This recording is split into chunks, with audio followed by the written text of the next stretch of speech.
बद्र की लड़ाई। हिजरत के बाद ही कुरैश ने मदीना पर हमले की तैयारी शुरू कर दी थी। इसके लिए खर्च का इंतजाम जरूरी था। इसका यह उपाय सोचा गया कि तिजारत के लिए एक काफिला शाम भेजा जाए। इसमें मक्का के सब लोग पूंजी लगाएं और जो कुछ फ़ायदा हो लड़ाई में लगाया जाए। यह काफिला जब शाम से वापस लौट रहा था तो यह झूठी अफवाह मक्का में फैल गई कि मुसलमान काफिलों को लूटने आ रहे हैं। इस पर कुरैश बहुत घबराए, बड़ा गुस्सा आया। बड़ी भारी फौज लेकर निकले। लगभग 1000 की तादाद थी। जो खुद न जा सका उसने अपने बदले का आदमी भेजा। 700 पैदल और सवार, जिरह से लैस, लोहे में डूबे हुए, 100 घोड़े और 700 ऊँट। ऐसा जान पड़ता था कि जलजला आ गया। वे आंधी और तूफान की तरह बढ़ते चले जा रहे थे। बांधियाँ और गाने वालियाँ भी साथ थीं। गाने क्या थे? काफिरों की तारीफ, घमंड और अपने बड़े होने की बातें, अल्लाह के दीन और मुसलमानों की बुराई। अभी रास्ते में ही थे कि हाल मिला। काफिला बचकर निकल गया, हमला नहीं हुआ। वापस चलो।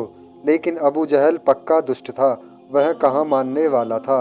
मौत सिर पर नाच रही थी। बोला, अब हम नहीं लौटेंगे। बद्र के मैदान में डेरे डाल मजे उड़ाएंगे। गाना बजाना होगा, खान पान रहेगा। तमाम अरब पर हमारी धाक बैठ जाएगी। मुसलमानों की क्या हिम्मत जो हम पर हमला करें। हम तो उनके सिर पर पहुंच गए हैं। फिर भी कुछ लोग वापस चले गए। अबू जहल पर बहुत गुस्सा हुए, आगे न बढ़े। आपने मुसलमानों को इकट्ठा किया। आप हर काम सलाह से करते थे। वैसे तो आखिरी फैसला अल्लाह और उसके रसूल ही का है। लोग इकट्ठा हुए। आपने मुहाजिरीन की तरफ देखा। उनमें से एक ने कहा, अल्लाह का हुक्म पूरा करने में देर न कीजिए। हम आपके साथ हैं। हम हजरत मूसा अलैहिस्सलाम की उम्मत की तरह जवाब न देंगे। उस खुदा की कसम जिसने आपको नबी बनाकर भेजा, अगर आप दुनिया के दूसरे किनारे तक लड़ाई करते चले जाएंगे तब भी हम आपका साथ नहीं छोड़ेंगे। अब आपने अंसार की ओर मुँह किया। उन्होंने मदीना के अंदर ही मदद का अहद किया था। यह मामला बस्ती के बाहर का था। साद बिन मुआज अंसारी उठे। उन्होंने कहा, ए अल्लाह के रसूल, आप पर दुरूद और सलाम। शायद आपका इशारा हमारी तरफ है। हम उन सच्चाइयों पर ईमान रखते हैं जो आप लाए हैं। आपको सच्चा मानते हैं। यही नहीं बल्कि इस दीन की सच्चाई पर गवाह भी हैं। आपके हुक्म के मुताबिक चलना हमारा मजहबी फ़र्ज है।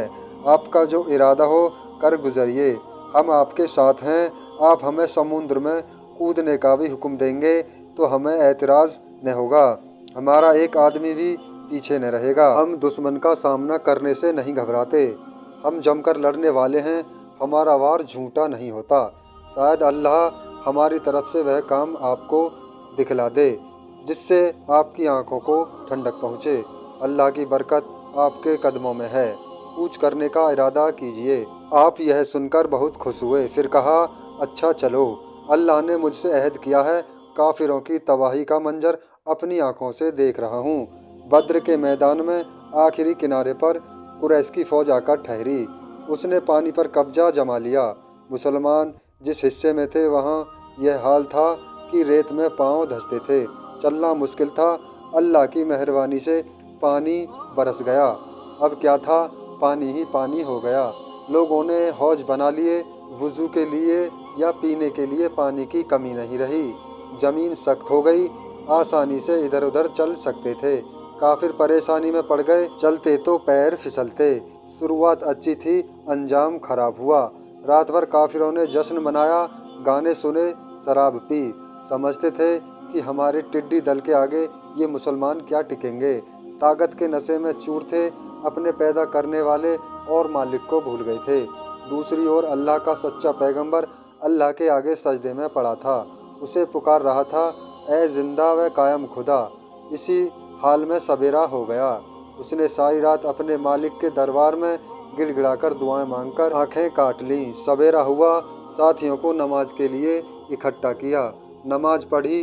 लोगों को अल्लाह की राह में जान देने की अहमियत बताई। यह लड़ाई मुल्क और धन के लिए नहीं, खानदान, कबीले और अपनी बढ़ाई जताने के लिए नहीं। यह लड़ाई हक के लिए है। हक के लिए जान देना मर्दों का काम है। हजरत साद बिन मुआज अंसारी ने एक ऊंची सी छाया वाली जगह बना दी, जहां से आप पूरे मैदान को देख सकते थे। यहाँ से लड़ाई के बीच साथियों को हुक्म देते रहे। ऐसी ऊंची सी जगह को अरबी जबान में अरीश कहते हैं, जहां आजकल बद्र की मस्जिद बनी हुई है, उसी के करीब यह अरीश था। अरब के जंगी कायदे के मुताबिक पहले एक एक करके लड़ाई हुई और फिर थोड़ी देर में एक फौज दूसरी से गुथ गई। घमासान की लड़ाई शुरू हो गई। 10 रमजान 13 मार्च सन 625 ईस्वी सोमवार को सुबह ही लड़ाई शुरू हुई और दोपहर नहीं होने पाई कि कुरैश की पूरी सेना तितर बितर हो गई। दुश्मनों के बड़े बड़े सरदार मारे गए, लगभग 70 आदमी मारे गए। उतने ही बंदी हुए, जो बच गए वे सिर पर पांव रखकर भागे। मुड़कर न देखा कि साथी किस हाल में हैं। लड़ाई खत्म होने के बाद अपनी लाशों के दफन करने का इंतजाम किया। मुसलमानों की लाशें कम थीं, उन्हें रेत में दफन कर दिया गया।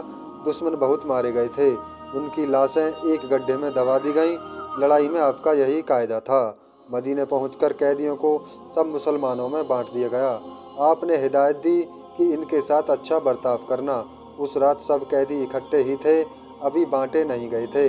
आपके चचा अब्बास भी कैद होकर आए थे। उन्हें किसी ने बहुत कसकर बांधा था।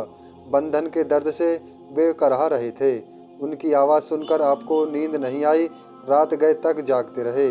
किसी से पूछा तो बताया चाचा कराह रहे हैं, उन्हें दर्द है। उन्होंने जाकर बंधन ढीले कर दिए। आपने कहा तो सबकी गिरहें एक जैसी कर दो। कैदियों में से अबू उजैर नाम का एक शख्स अंसारी खानदान के हिस्से में पड़ा। वह अपना हाल कहता।